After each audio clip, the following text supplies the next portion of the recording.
예전에 대학생들에게 이런 질문을 제가 받은 적이 있습니다. 어떤 질문이냐 하면, 정말 친한 친구를 전도하고 싶은데 전도하기가 너무 어렵다는 거예요. 그래서 왜 어렵느냐 물어보니까 그 친구가 이렇게 얘기를 했대요. 예수를 믿고 교회를 다니는 사람을 보면 생활이 엉망진창인 사람이 있다는 거죠. 예수를 믿고 생활이 엉망진창인 사람이 있고, 예수를 믿지 않고 교회를 다니지 않는데 착한 사람이 있고, 그런데 하나님이라는 분이 생활은 엉망진창인데 예수를 믿고 교회 다닌다는 이유 하나만으로 구원해주고, 착하게 생활하는데 교회 안 다니고 예수 안 믿는다는 이유만으로 지옥에 보내는 것, 너무 불공평하지 않느냐. 나는 그런 하나님은 못 믿겠다. 그래가지고 그 친구를 전도하기가 그렇게 어렵다고 이야기를 했습니다. 또 이런 질문을 했습니다. 어떤 질문을 했냐면, 평생 나쁜 짓 하고 살고 누릴 거 다 누리고 즐길 거 다 즐기다가 마지막에 회개하고 예수 믿어가지고 천국 간 사람이 있고, 열심히 신앙생활하고 기도도 하고 교회도 열심히 다녔는데 마지막에 저주하고 죽어서 지옥 간 사람이 있다고 하는데, 너무 불공평하지 않냐 이거죠. 그럼 그렇게 할 바에는 뭐하러 신앙생활 하냐 이거지. 죽기 전에 딱 믿으면 되지 않겠냐 이거죠. 차라리 그렇게 하겠다라는 겁니다. 열심히 믿고 열심히 교회 다니고 주일도 빠지지 않고 나오는데 마지막에 행여나 저주하고 죽으면 그것만큼 참 비참하고 후회스러운 인생이 어디 있겠느냐, 이런 질문이었어요. 세상은 불공평해도 하나님은 불공평하시면 안 되지 않겠느냐, 성경은 불공평하면 안 되지 않겠느냐, 이런 얘기입니다. 그러면서 우리 지난주에 코로나 바이러스, 우리 전염병에 대한 크리스찬의 자세에 대해서 이야기를 하면서 우리가 이런 이야기를 했습니다. 성경의 전염병이라는 데베르라는 단어를 성경에서 다 찾아보면서 지금 코로나라는 전염병, 바이러스가 발생했을 때 이런 현상을 보고 하나님의 백성들은 어떤 자세를 취해야 하느냐? 첫 번째가 뭐였습니까? 전염병은 하나님의 심판의 도구였다는 겁니다. 데베르, 전염병은 하나님의 심판의 도구였다는 겁니다. 그래서 이것이 하나님의 심판이구나 자각해야 된다고 그랬고, 그 다음에 전염병을 보내신 궁극적인 이유는 돌아오라는 하나님의 메시지로 들어야 한다라고 그랬습니다. 그 다음에 세 번째는 예수님께서 이 전염병이 말세의 징조 중에 하나이기 때문에 말세구나. 그러므로 우리는 재림의 신앙을 확립하고 확고히 해야 된다. 이렇게 말씀드렸어요. 근데 우리가 전염병을 대하면서 이게 하나님의 심판일 수 있겠구나 자각을 하는데, 언제 하나님이 전염병을 통해서 사람을 심판하셨느냐? 세 가지를 말씀드렸습니다. 첫 번째는 하나님의 뜻을 거스릴 때 심판을 하셨고, 두 번째는 하나님을 불신했을 때 전염병으로 심판을 하셨고, 세 번째는 하나님을 떠났을 때, 하나님을 떠나 다른 하나님, 다른 것을 추구하고 다른 것을 찾았을 때 하나님이 심판하셨다 그랬습니다. 그런데 이 세 가지요, 하나님의 뜻을 거스리고 하나님을 불신했고 하나님을 떠났던 대표적인 인물 한 사람을 제가 거론하면서, 이 사람이 이러한 세 가지를 했기 때문에 하나님의 전염병을 받았던 사람이 있었다. 누구였습니까? 다윗이에요. 정말 이상한 일이죠. 다윗은 하나님의 마음에 합한 사람이고 훌륭한 사람이고 괜찮은 사람이에요. 지금도 성군이라고 할 정도로 괜찮은 사람이에요. 그의 인생에 딱 한 번 자신의 부하를 죽임으로 내몰고 그 부하의 아내를 취했던, 사실 굉장히 나쁜 일이지만 하나님과 이거는 벌써 해결이 된 문제예요. 그런데 인구 조사한 것이 뭐가 그렇게 나빠서 하나님은 전염병을 내리셔서 오늘 본문 말씀 보면 7만 명을 죽게 했느냐 이거예요. 그러면서 제가 지난주에 말씀을 들었던 분들 한두 분의 반응 중에 이런 이야기가 있었습니다. 하나님이 조금 과하신 것 아닌가? 인구조사가 뭐 그렇게 잘못했길래 7만 명이나 되는 사람을 죽이셨을까? 그러면서 고개를 갸우뚱하는 거죠. 조금 하나님이 심하신 것 같다 이렇게 생각하는 거예요. 그러면서 성경을 또 이렇게 쭉 보니까 오늘 읽었던 열왕기상 21장에 정말 악한 사람 중에 악한 사람이야. 속된 말로 하면 나쁜 놈 중에 나쁜 놈이야. 아주 나쁜 사람이 한 사람 등장하는데 아합이라는 사람이에요.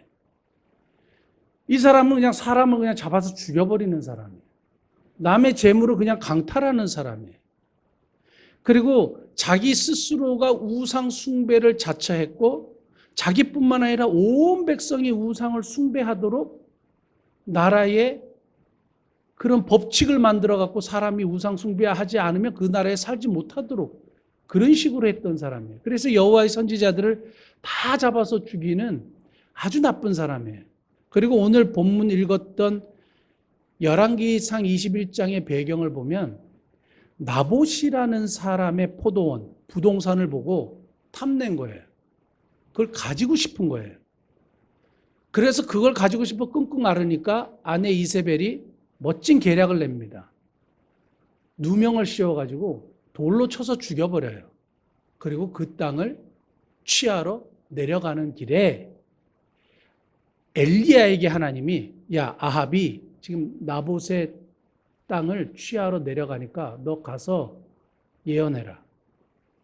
나봇이 돌에 맞아서 피를 흘려서 죽었습니다. 그러면서 엘리야가 이제 아합에게 가가지고 지금 나봇이 피를 흘려서 죽은 그곳에서 너도 피를 흘려 죽게 될 것이고 너의 피를 나봇이 개들이 핥아 먹었던 것처럼 너의 피도 개들이 핥아 먹을 것이고 너에게 속해 있는 가족들, 너에게 속해 있는 모든 것이 비참하게 죽게 될 것이다. 이렇게 이제 예언을 하니까 아합이 회개했어요. 오늘 본문 말씀 보면 말씀을 들을 때 옷을 찢고 베옷을 입었다. 이것은 회개의 상징이거든요. 회개를 나타내는 모습인데 이 굵은 배로 몸을 동이고 금식하고 누워버렸어요.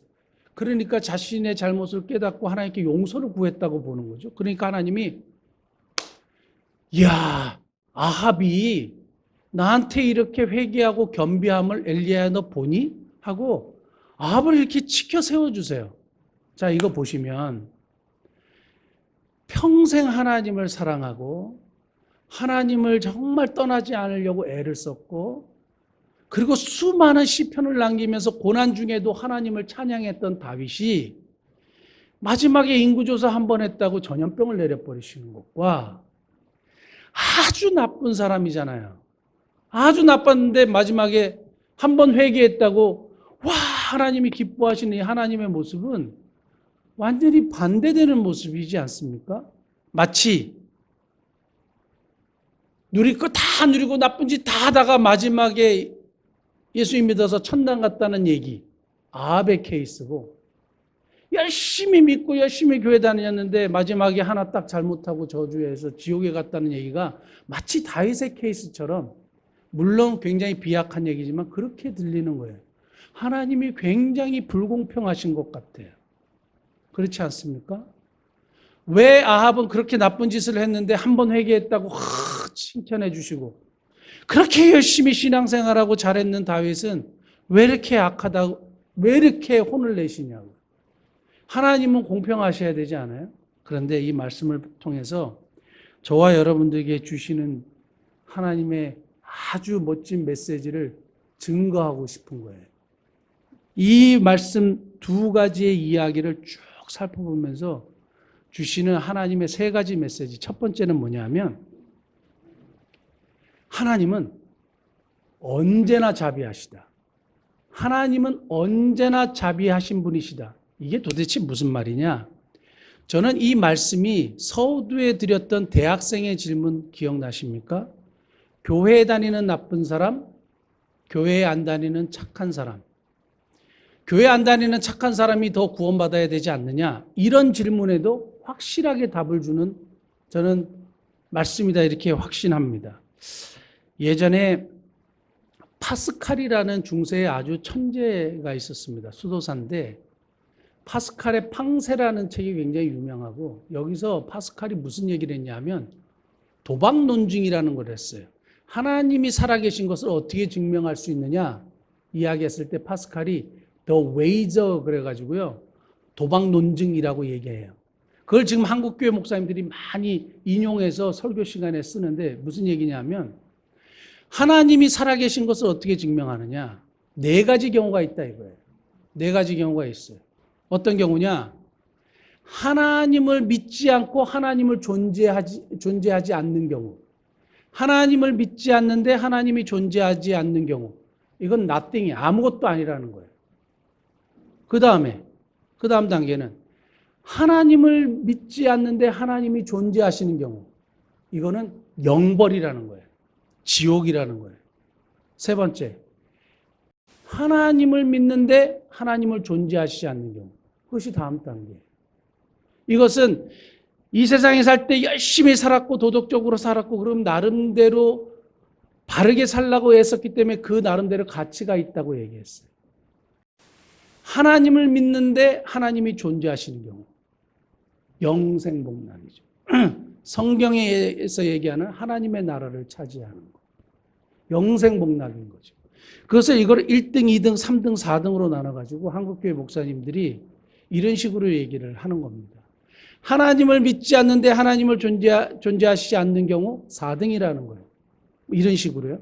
그러니까 이거를 아합에게 한번 적용해 보면 이런 거예요. 아합은 믿지 않는데 나쁜 사람이에요. 믿지 않는데 나쁜 사람이죠. 4등이죠. 4등. 제일 나쁜 거예요. 4등. 믿지 않는데 착한 사람 3등이에요. 믿는데 나쁜 사람 2등이에요. 믿는데 착한 사람 1등이에요. 복잡합니까? 네? 복잡합니까? 다시요. 믿지 않는데 나쁜 사람 4등이에요. 그 아합은 4등인 거예요. 이해되셨어요? 믿지 않는데 나쁜 사람. 믿지 않는데 착한 사람 3등이에요. 믿는데 나쁜 사람 2등이에요. 믿는데 착한 사람 1등이에요. 그래도 헷갈리세요? 한 번 더 할까요? 자, 그러니까 아합은 믿지 않는데 나쁜 사람이니까 이 사람이 구원을 받거나 하나님의 은혜를 받을 확률이 제일 적은 사람이라는 얘기예요. 그런데 오늘 하나님은 아합이 한번 하나님 앞에 회개했다고 그걸 너무 기뻐하시는 거예요. 너무 즐거워하시는 거예요. 그리고 기꺼이 그걸 받아주시는 거예요. 과거에 잘못했던 것을 지적하거나 책망하거나 이 나쁜 놈아 이제 왔느냐 하고 말하지 않아요. 그냥 기뻐하시고 받아주시고 안아주시는 거예요. 이게 하나님이에요. 이게 하나님의 캐릭터예요.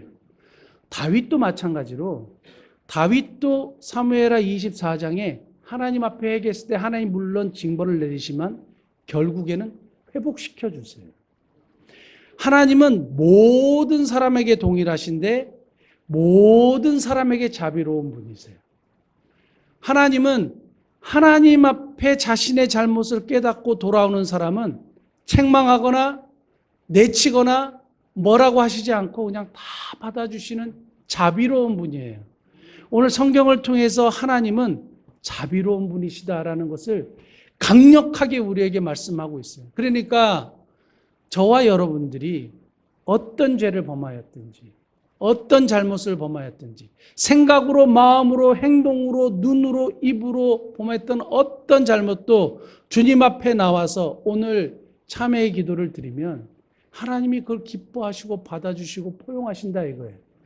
제가 자주 드리는 말씀 중에 이 세상의 모든 죄인들을 우리가 생각하는 나쁜 사람들, 인신매매하는 사람들, 못된 사람들, 하나님 죄인들을 다 싸그리 좀 없애주십시오 할 때 그 죄인의 명단 속에 저와 여러분들도 포함된다는 거예요. 우리도 다 죄인이에요. 하나님의 눈에 볼 때는 한 사람도 의로운 사람이 없어요. 우리가 볼 때는 큰 죄를 지고, 우리가 볼 때는 작은 죄를 지고, 그렇지만 하나님 볼 때는 다 죄인이에요. 죄인은 심판받아야 되고 죄의 값을 받아야 되는 거예요. 다만 예수 그리스도를 믿는 것 하나 보시고, 예수 그리스도의 의를 보시고 우리를 봐주시는 거죠. 그리고 우리를 용서해 주시는 거죠. 그러니까 하나님은 하나님 앞에 돌아오는 하나님의 백성들을 언제나 두 팔 벌려 환영하시는 자비로운 분이시다.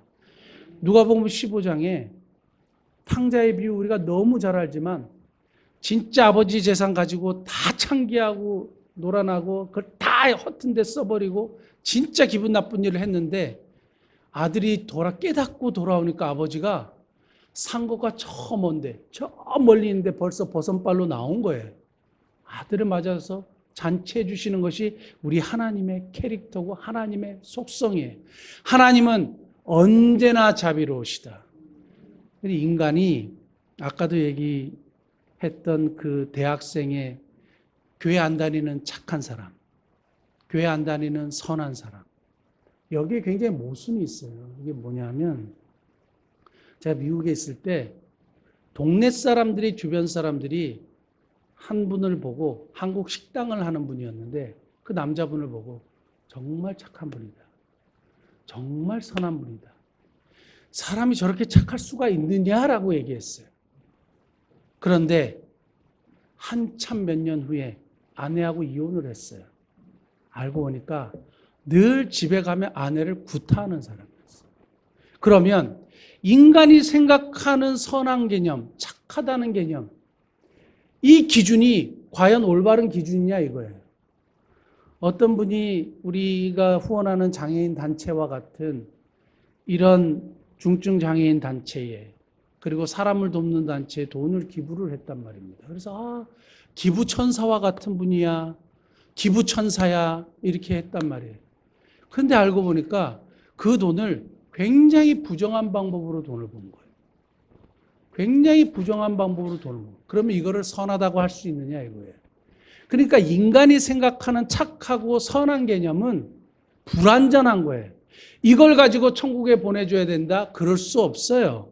왜냐하면 인간은 불완전한 존재고 인간의 기준은 그것이 바르지 않기 때문이에요. 누구의 기준이 합당하냐? 하나님의 기준이 완전한 거예요. 그래서 하나님이 보실 때 판단하는 거예요.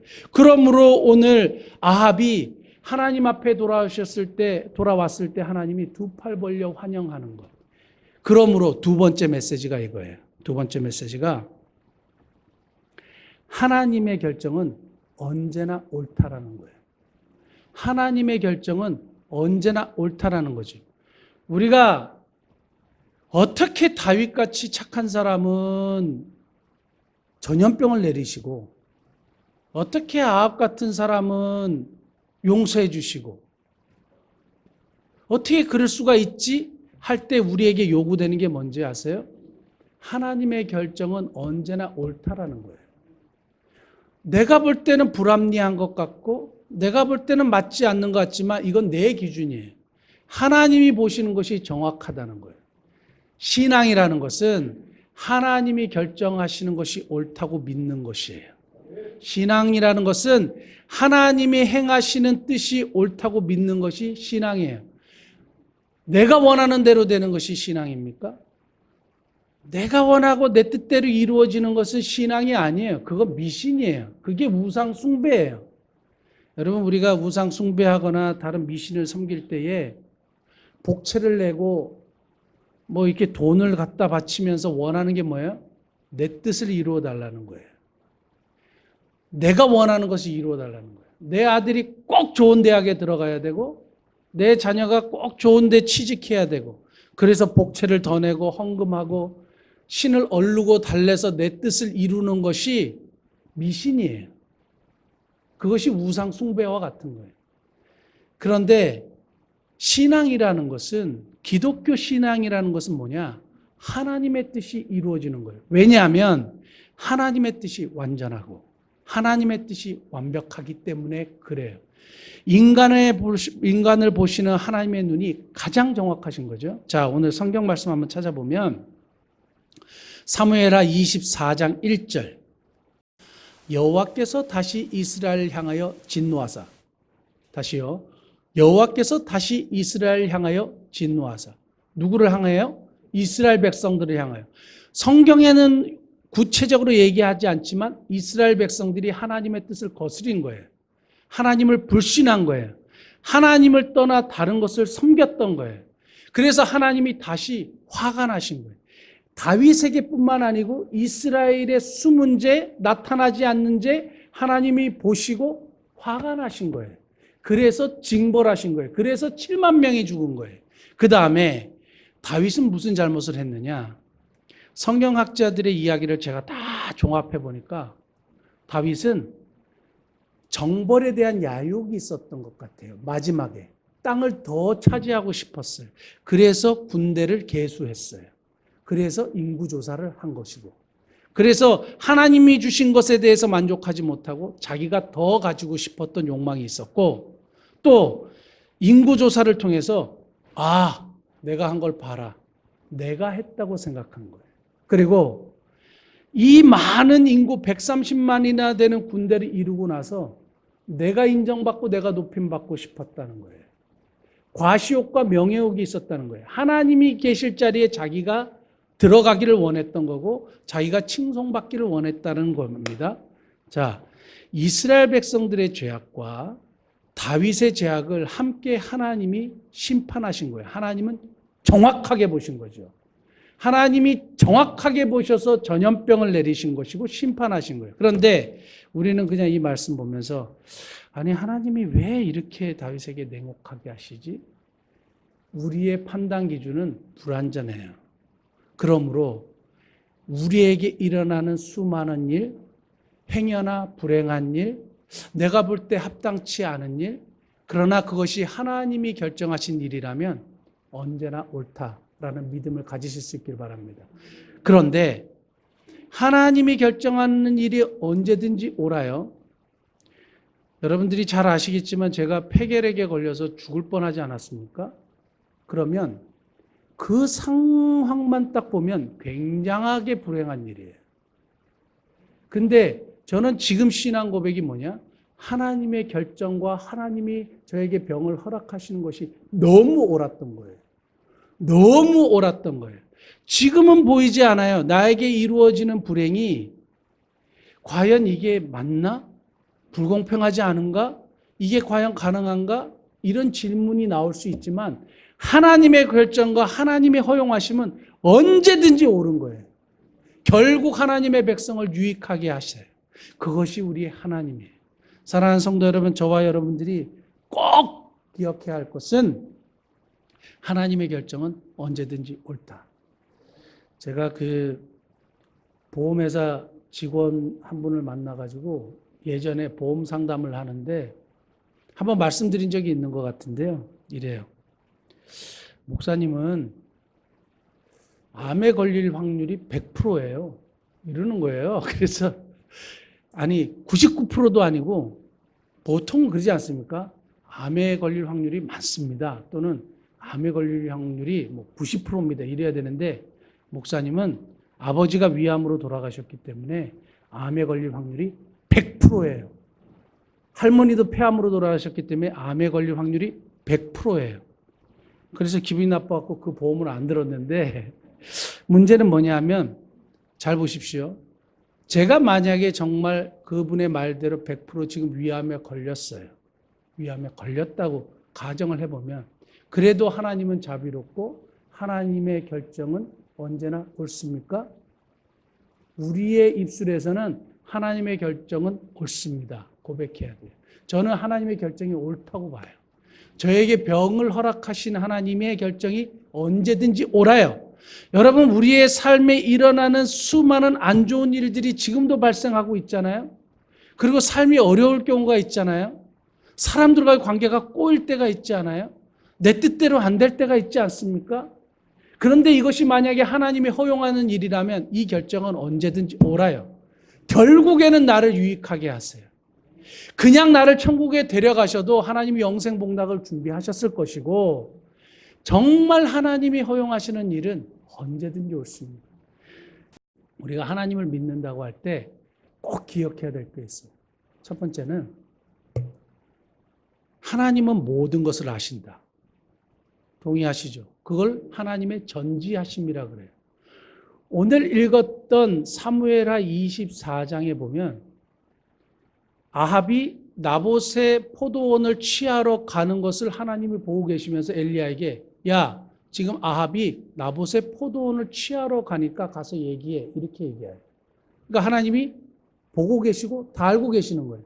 그리고 24장 8절에 뭐라 그랬냐면 아합이 죽게 될 것인데 아합의 피가 나봇이 죽은 그 자리에서 죽게 돼서 피를 흘리면 걔가 그것을 핥아먹을 거야. 아합이 어떻게 죽을 줄도 아시는 하나님이에요. 그러면 하나님은 우리의 일거수일투족 죽음까지 아시는 하나님이다. 그러니까 저와 여러분들이 당하는 처지와 불행과 우리의 죽음까지도 다 아시는 하나님이다. 그래서 하나님의 전지하심이라 그래요. 두 번째는 하나님은 모든 문제를 해결하실 수 있는 분이시다라는 것을 믿는 거예요. 하나님은 모든 것을 아시는 분이시다라는 믿는 것이고 하나님은 모든 것을 해결하실 수 있는 전능하신 하나님이다. 이거를 하나님의 전능하심이라 그래요. 그런데 하나님이 모든 걸 아시고 하나님이 전능하시고 그리고 끝나면 나랑 무슨 상관이에요? 나랑 무슨 상관이에요? 제가 정말 돈도 많고 파워 있는 분을 아는 분이 몇 분 있어요. 몇 분 있어요. 근데 그게 저하고 무슨 상관이에요? 내가 그분을 알아요. 그분은 능력도 있어요. 돈도 많아요. 해결할 수 있는 힘도 있어요. 인간적으로. 근데 그게 무슨 상관이에요? 나하고 관계가 없으면 아무 상관이 없는 거예요. 그런데 세 번째예요.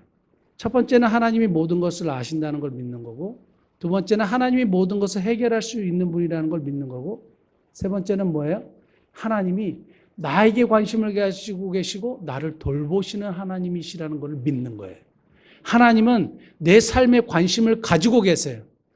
그렇게 나쁜 아합에게도 늘 관심을 가지고 계셨던 하나님은 오늘을 살아가는 저와 여러분들에게도 늘 관심을 가지고 보고 계시고 알고 계시고 그것을 해결하실 수 있는 능력이 있으시고 언제든지 우리가 무릎 꿇으면 해결하시기를 원하시는 전능하신 하나님이에요. 돌보시는 하나님이에요. 그것을 꼭 믿으실 수 있기를 바랍니다.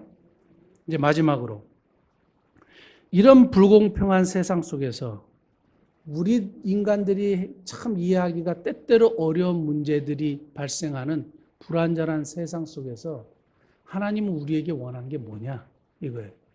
근데 답이 굉장히 의외예요. 뭘 원하시느냐? 하나님은 우리가 하나님을 예배하기 원하시는 거예요. 하나님을 예배하기를 원하시는데 그게 어디 나와 있느냐? 24장 18절 하나님의 선지자 갓이 다윗에게 이러한 재앙을 선포하고 나서 뭘 얘기하냐면 이렇게 되어 있습니다. 이날에 갓이 다윗에게 이르러 그에게 아뢰되 올라가서 여부스 사람 마라우나의 타작마당에서 여호와를 위하여 제단을 쌓으소서. 다윗이 여호와께서 명령하신 바 갓의 말대로 올라가니라. 자, 그러니까 갓이 여호와를 위하여 제단을 쌓으소서 이것이 18절에 보면 하나님의 명이라 그랬어요. 하나님은 다윗이 예배하기를 원하셨고 이 예배를 통해서 하나님과의 관계를 회복시키시기 원하셨던 거예요. 불공평하고 나에게 재앙이 있고 불행한 일이 닥치고 이러한 복잡하고 우리가 판단할 수 없는 이런 상황 속에서 하나님은 우리에게 뭘 원하시느냐? 예배하기를 원하시는 거예요. 저는 그래서 우리 교회 존재 목적 1번을 정말 너무 잘 정했다고 생각하는데 우리 미사목민교회는 하나님과 이웃을 위해 존재한다. 1번 뭡니까? 우리는 하나님께 예배하기 위해 존재한다. 이게 우리가 존재하는 첫 번째 목적이에요. 교회 공동체로 모여서 우리가 뭐 하는지 아세요? 하나님을 예배하는 거예요. 예배의 세 가지 요소만 간단하게 말씀드리고 마칠게요. 오늘 본문 말씀을 통해서 주시는, 하나님은 우리가 예배하기를 원하시는데, 예배라는 게 뭐냐? 첫 번째는 예배는 하나님을 위하여 드리는 것이다. 여호와를 위하여 제단을 쌓아라 그랬죠. 너의 회복을 위하여 제단을 쌓아라 하시지 않았어요. 네가 회복하고 네가 은혜를 받고 이 문제를 해결하기 위하여 제단을 쌓아라. 네가 지금 원통한 일을 당하고 전염병이 있어서 참 어려움을 당하니 제단을 쌓아라 하지 않아요. 예배는 철저하게 하나님을 위하여 드려야 돼요. 그럴 때 은혜가 임하는 거예요. 그럴 때 하나님의 역사가 있는 거예요. 여러분 꼭 기억하세요. 새벽 제단이나 기도회나 주일 예배는 내 마음이 공허하기 때문에 이 갈급한 마음을 위로받아야지. 그것도 완전히 틀린 건 아니에요. 근데 그거는 2차적인 거예요. 1차적인 것은 무조건 하나님을 위하여 드려야 돼요. 지금 여러분들 그러므로 우리들의 자세가 하나님을 위하여 드리는 예배의 자세인가 살펴봐야 되는 거죠. 나를 위하여 드리는 자세면 내가 만족하면 되니까 편안하게 해도 되지만 하나님이 기뻐하시는 모습으로 앉아 있어야 되죠. 내 마음이 그래야 되죠. 꼭 기억하십시오. 두 번째, 하나님의 말씀을 언제나 나에게 주시는 말씀으로 받아야 한다. 예배는 하나님이 말씀하실 때 하나님의 말씀을 언제나 나에게 주시는 말씀으로 받아야 한다. 오늘 아합이 회개했던 것과 다윗이 회개했을 때 공통점은 뭐냐 하면 자기에게 주신 하나님의 말씀으로 받고 무릎을 꿇었어요. 그랬을 때 역사가 일어난 거고 회복하고 하나님의 기쁨이 일어났고 다윗의 회복의 시작이 일어난 거죠. 그러니까 데살로니가서 2장 13절 우리가 이 말씀을 꼭 기억해야 되는 것은 하나님의 역사를 기대하는 하나님의 백성들, 예배하면서 하나님의 역사를 기대하는 하나님의 백성들에게 꼭 필요한 것이 이 말씀이에요. 같이 읽겠습니다. 이러므로 우리가 하나님께 끊임없이 감사함은 너희가 우리에게 들은 바 하나님의 말씀을 받을 때 사람의 말로 받지 아니하고 하나님의 말씀으로 받음이니 진실로 그러하도다. 이 말씀이 또한 너희 믿는 자 가운데에서 역사하느니라. 하나님의 말씀으로 받는 사람들 가운데 그 말씀이 역사하는 거예요. 하나님의 역사는 하나님의 말씀을 하나님의 말씀으로 나에게 주시는 말씀으로 받을 때. 그 다음 마지막 예배의 3요소의 세 번째는 예배는 갑지불이 있어야 한다. 갑지불이 있어야 한다. 오늘 아리우나의 타작마당은 아브라함이 이삭을 바쳤던 장소와 똑같은 장소에서 드려졌어요. 아리우나의 타작마당에서 여호와께 제사를 드릴 때에 다윗이 기꺼이 값을 치르고 제물을 사서 예배를 드렸어요. 제단을 쌓았어요. 그러니까 예배는 언제든지 갑지불이 있어야 돼요. 어떤 갑지불이냐? 우리가 헌금을 드리는 것도 갑지불이라고 할 수 있고요.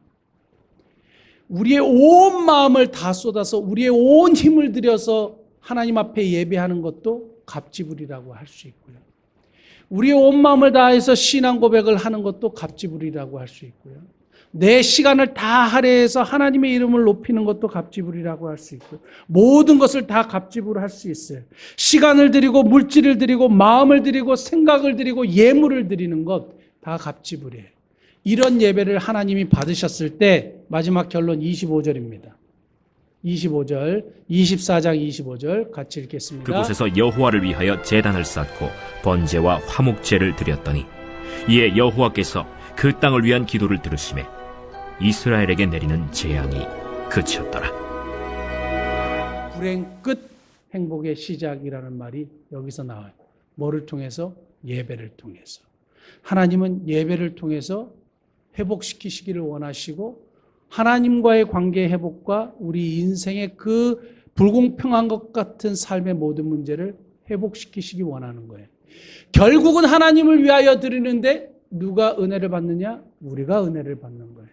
사랑하는 성도 여러분, 우리 2020년도에는 정말 정성으로 예배하는 저와 여러분 되시기를 예수님의 이름으로 축복합니다. 기도하시겠습니다.